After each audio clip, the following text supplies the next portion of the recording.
બનાસકાંઠા જિલ્લામાં આવેલ વડગામ તાલુકાના પિરોજપુરા ગામમાં ચાંદીપુરમ રોગને આમંત્રણ આપતા ગામના તલાટી અને ગામના સરપંચ.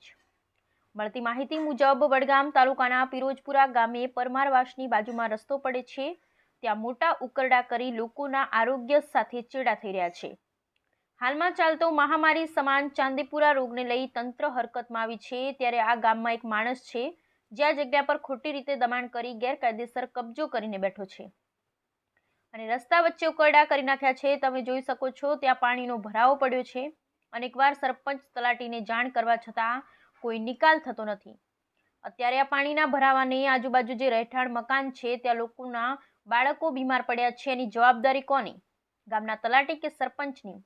જવાબદારી કેમ કે અનેકવાર રજૂઆત કરવા છતાંય કોઈ સાંભળતા નથી. તો હવે તાલુકા વિકાસ અધિકારી સાહેબ શ્રી આ ગામમાં નજર નાખશે ખરા કે પછી જિલ્લા વિકાસ અધિકારી અથવા કલેક્ટર સાહેબને જાણ કરવામાં આવશે?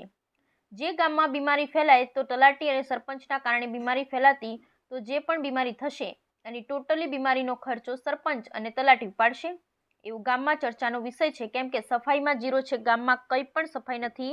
ગામમાં દબાણ પણ દૂર થતું નથી. રજૂઆત કરીને પણ હવે અમે લોકો થાકી ગયા છીએ. જે લોકોએ પરમારવાસની બાજુમાં દબાણ કર્યું છે તાત્કાલિક ધોરણે દૂર કરવામાં આવે, નહીંતર ઉચ્ચ અધિકારીને જાણ કરવામાં આવશે તેવી ગામ લોકોની માંગ છે. જરૂર પડશે તો ગાંધીનગર પણ જાણ કરવામાં આવશે. Bureau report Nayanaben Parmar, Palanpur, Banaskantha.